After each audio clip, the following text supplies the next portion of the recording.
اعوذ باللہ من الشیطان الرجیم بسم اللہ الرحمن الرحیم الحمد للہ رب العالمین والعاقبۃ للمتقین والصلاة والسلام والتحیۃ والاکرام علی سیدنا ونبینا محمد وآلہ الطیبین الطاہرین محمد والے اما بعد قال رسول اللہ صلی اللہ علیہ وآلہ وسلم انی تارک فیکم الثقلین کتاب اللہ وعطرتی اہل بیتی ما ان تمسکتم بہما لم تضلوا بعدی حتی یردا علی الحوض۔ سب سے پہلے تمام شرکائے کانفرنس کا تہ دل سے اسلامی تحریک پاکستان شیعہ علماء کونسل پاکستان مشکور و ممنون ہے۔ اگرچہ مرکزی انجمن امامیہ کی نمائندگی موجود ہے، مجلس وحدت مسلمین کے اکابرین راستے میں ہیں، وہ انشاءاللہ پہنچیں گے۔ اسی طریقے سے امامیہ اسٹوڈنٹ آرگنائزیشن اور امامیہ آرگنائزیشن کے شرکا بھی انشاءاللہ شرکت فرمائیں گے۔ جعفر اسٹوڈنٹ آرگنائزیشن تو ہماری ذیلی تنظیم ہے، انہوں نے شرکت کرنی تھی۔ ہیئت ائمہ مساجد بھی اس پروگرام میں آپ کے شانہ بشانہ ہیں۔ گزارش ہے کہ ملک کے معروضی حالات اور ان معروضی حالات کا نقطۂ آغاز 1980 میں ہمسایہ ملک میں ایک انقلاب آتا ہے۔ اس انقلاب کا راستہ روکنے کے لیے بہت سرمایہ لگا کر، جس طریقے سے قائد ملت جعفریہ پاکستان علامہ سید ساجد علی نقوی حفظہ اللہ فرماتے ہیں کہ اس ملک میں تشیع کے خلاف غلیظ مہم کے لیے اردن کے بجٹ سے زیادہ سرمایہ لگایا ہے۔ پاکستان کے کوئی ایسا در و دیوار نہیں تھا جس پر تکفیر کے نعرے لکھوائے گئے۔ ایک منظم مہم چلائی گئی۔ اس مہم کا نتیجہ اور اس کا ہدف یہ تھا کہ مکتب حضرت امام جعفر صادق علیہ السلام کے پیروکاروں کو دیوار سے لگانا، اس ملک میں اتحاد اور وحدت کی فضا کو مقدر کرنا اور وحدت اسلامی کو پارا پارا کرنا اس کا بنیادی ہدف تھا۔ لیکن الحمدللہ آپ کی قیادت نے دشمن کی سازش کو سمجھا۔ ابتدا میں علامہ طاہر القادری کے ساتھ اشتراک عمل کیا، اس کے بعد MRD کی تحریک میں شامل رہے، اور جس طریقے سے قائد شہید علامہ عارف حسین حسینی نے 1986 کے قرآن و سنت کانفرنس میں ملک کے سیاسی عمل میں ملت جعفریہ کو باقاعدہ شامل کرنے کا جو ہے وہ اعلان فرمایا۔ درود بھیجنے والے معاملہ تو اس حوالے سے ہو رہی تھی کہ ان تمام گزشتہ سن 80 سے جاری ہونے والی تمام اس غلیظ مہم کا، اس سلسلے کا مقصد یہ تھا کہ اس ملک کے اندر اتحاد اسلامی پارا پارا ہو، وحدت داغدار ہو سکے، جس کو بامپا آپ کی قیادت نے، قومی قیادت نے اور قائد شہید علامہ عارف حسین حسینی کے دیے ہوئے دستور کو، منشور کو آگے بڑھاتے ہوئے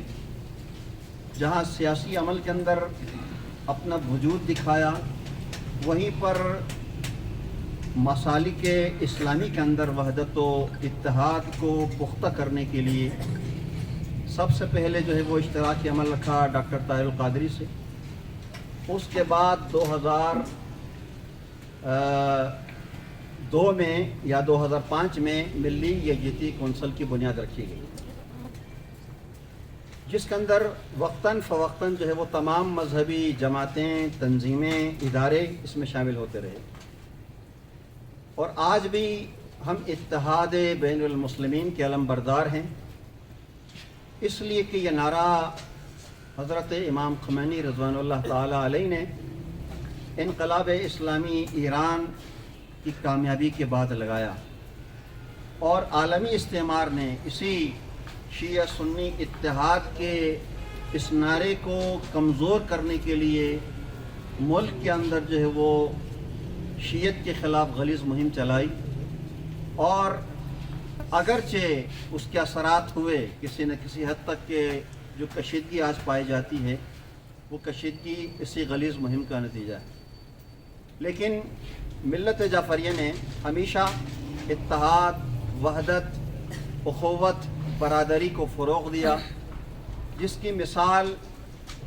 علامہ سید ساجد علی نقوی قائد ملت جعفریہ کئی بار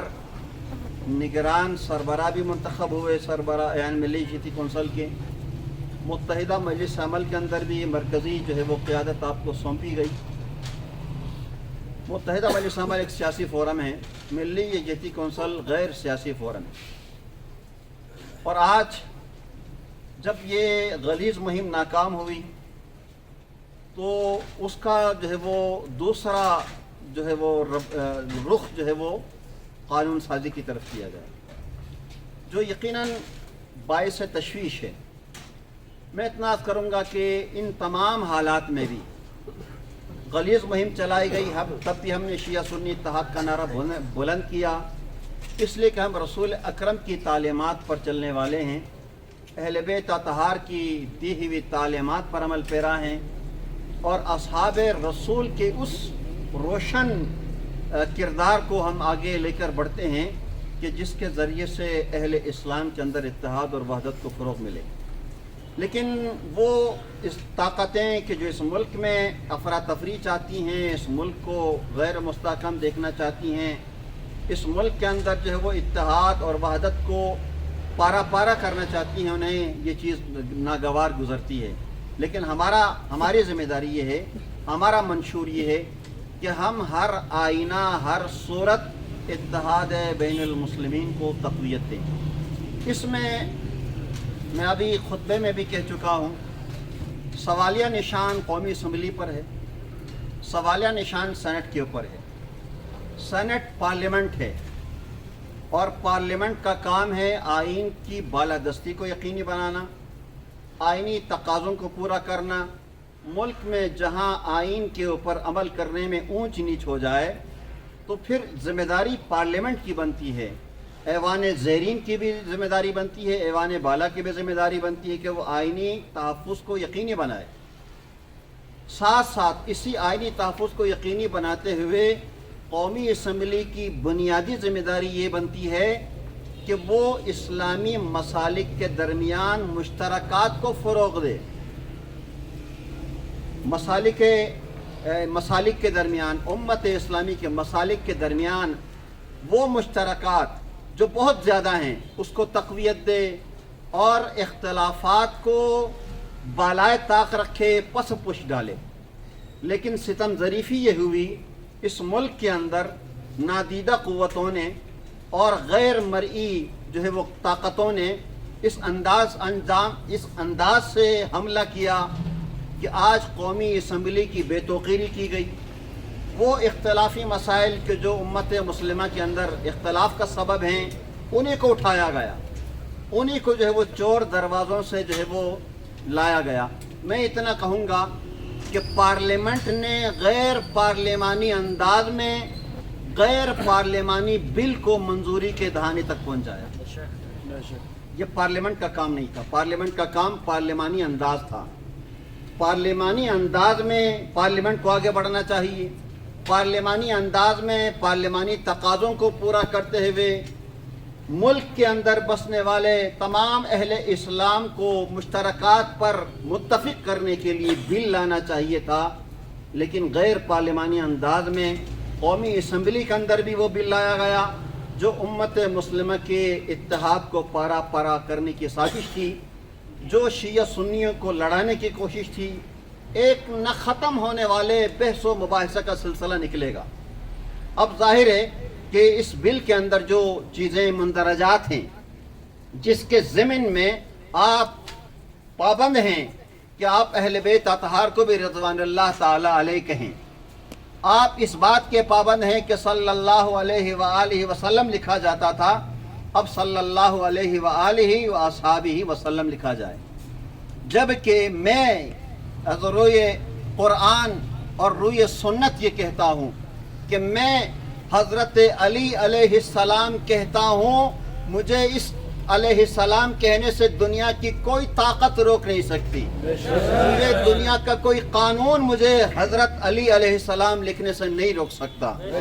اسی طریقے سے جب میں درود بیچتا ہوں تو اللہم صلی علی محمد و آل محمد کہتا ہوں،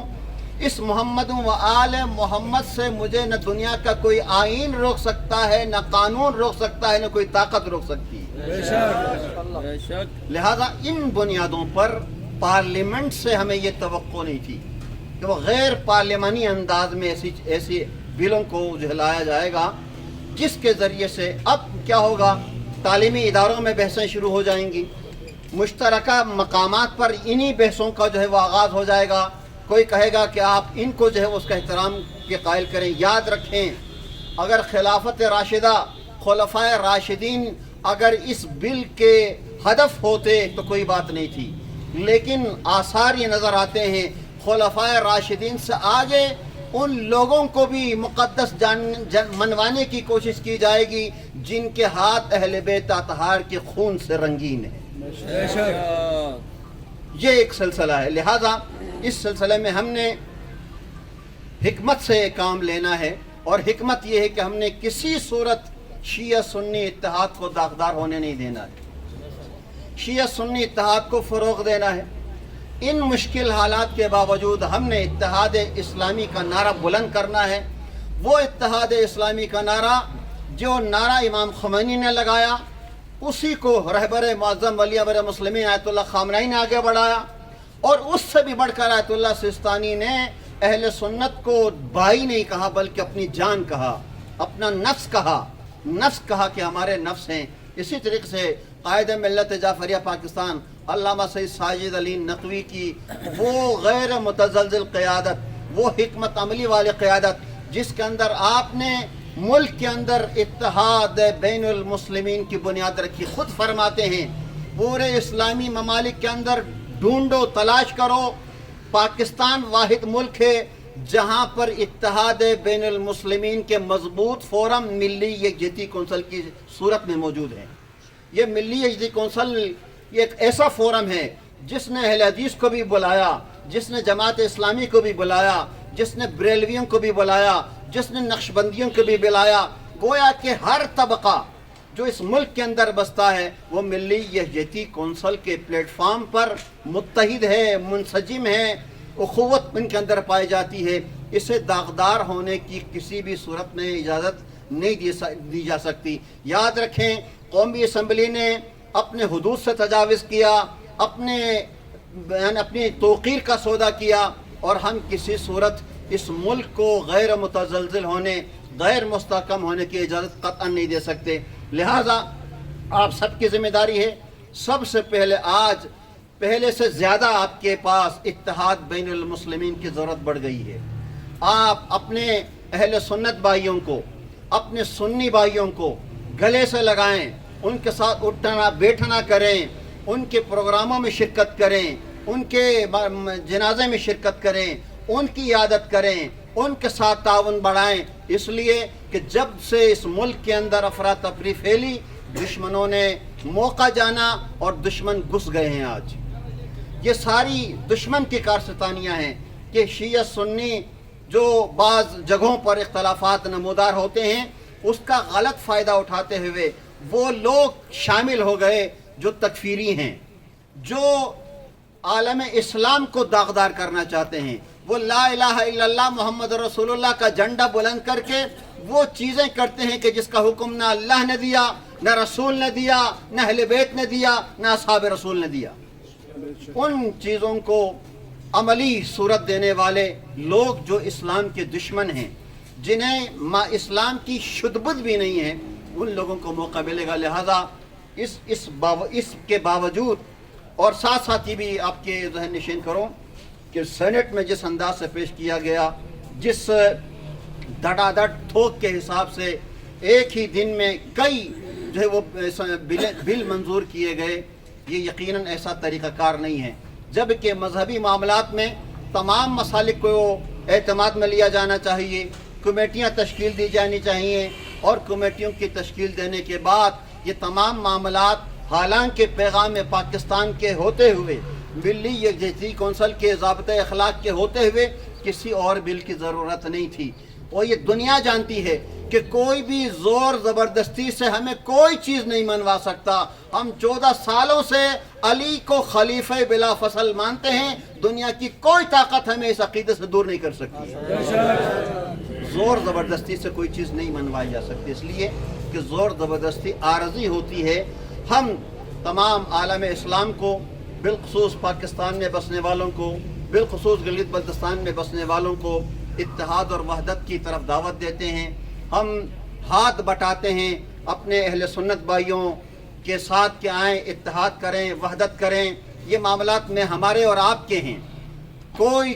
ہمیں کسی طریقے سے ہماری رہنمائی نہ کرے۔ ہم بہتر سمجھتے ہیں کہ کس طریقے سے اسلامی معاشرے میں آگے بڑھنا ہے، ہم بہتر سمجھتے ہیں ایک دوسرے کے مقدسات کا احترام کیسے رکھنا ہے، ہم بہتر سمجھتے ہیں کہ ایک دوسرے کے ساتھ دست تعاون کیسے بڑھانا ہے، ہم بہتر سمجھتے ہیں کہ کن کو کس حد تک جو ہے وہ احترام دینا ہے۔ لیکن یاد رکھیں کہ عزاداری سید الشہداء ہماری پہچان بن گئی ہے۔ شیعیت کا مطلب آج عزاداری سید الشہداء ہے۔ اگر ان اونچے ہتھ کنڈوں سے عزاداری پر پابندی لگانے کی کوئی سوچ سکتا ہے، اس کی بھول ہے۔ عزاداری مزید بڑھے گی، عزاداری مزید پھیلے گی، عزاداری کے اندر مزید جو ہے وہ قوت پیدا ہوگی۔ لہذا اسی حوالے سے آپ اپنی آرا دیں، اپنے جو ہے وہ کریں، اس لیے کہ اب یہ وقت آ چکا ہے کہ ہم ٹکڑیوں میں بٹنے سے کے بجائے ہم جو ہے وہ اس پیغام کو، وہ جب آپ کے عقیدے پر حملہ محسوس کیا جا رہا ہو کہ آپ کے عقیدے پر حملہ کیا جا رہا ہے، تو ایسے میں بنیادی ذمہ داری ہماری یہ بنتی کہ ایک دوسرے کے ہاتھوں میں ہاتھ بٹائیں۔ جب ہم اتحاد بین المسلمین کی بات کرتے ہیں، اتحاد بین المومنین کا مظاہرہ بھی ہونا چاہیے۔ اور میں اتنا عرض کروں گا، جو گھرانہ اپنے سربراہ سے منہ موڑ لیتا ہے وہ بکھر جاتا ہے۔ الحمدللہ اس گھرانے میں، اس خاندان میں شیعت ایک خاندان ہے، شیعت ایک گھرانہ ہے، پاکستانی شیعت بھی ایک گھرانہ ایک خاندان کی حیثیت رکھتا ہے۔ الحمدللہ ہمیں شہید قائد علامہ عارف حسین حسینی نے دستور دے دیا، نظام دے دیا، منشور دے دیا، ہمیں جماعت دے دی۔ اگر آج ہم شہید قائد سے وفاداری کرنا چاہتے ہیں، وہ اس کی تنظیم بھی موجود ہے، اس کی جماعت بھی موجود ہے، اس کا دیا ہوا منشور بھی موجود ہے، گھر کا سربراہ بھی موجود ہے۔ گھر کے سربراہ کے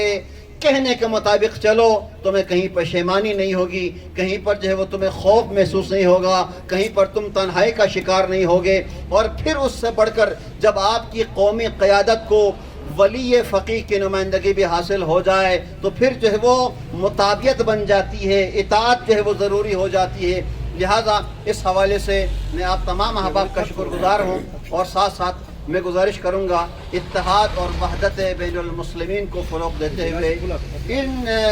مسائل میں کہ جو اس وقت درپیش ہیں ملک پاکستان کو، یاد رکھیں یہ شیعوں کا مسئلہ نہیں ہے، یہ ملک کی سالمیت کا مسئلہ ہے، آئین کی بالادستی کا مسئلہ ہے، اتحاد اور وحدت کا مسئلہ ہے۔ لہٰذا اس ملک کو بچانا بھی ہم نے ہے، اس لیے کہ اس ملک کی بنیاد بھی ہم نے رکھی، اس ملک کا دفاع بھی ہم کر رہے ہیں، اس ملک کو بچانا بھی ہماری ذمہ داری ہے۔ لہٰذا اس مملکت خداداد پاکستان کو مستحکم کرنے کے لیے اپنی آرا بھی دیں، اپنی آمادگی بھی ظاہر کریں، اور اپنا تعاون کا بھی ہمیں یقین دلائیں، تو انشاءاللہ العزیز ایک بہتر انداز سے ہم آگے بڑھیں گے، اور حکام بالا کو، ذمہ داروں کو، ریاست کو اداروں کو متوجہ کرنا چاہیں گے کہ جو کچھ پاکستان میں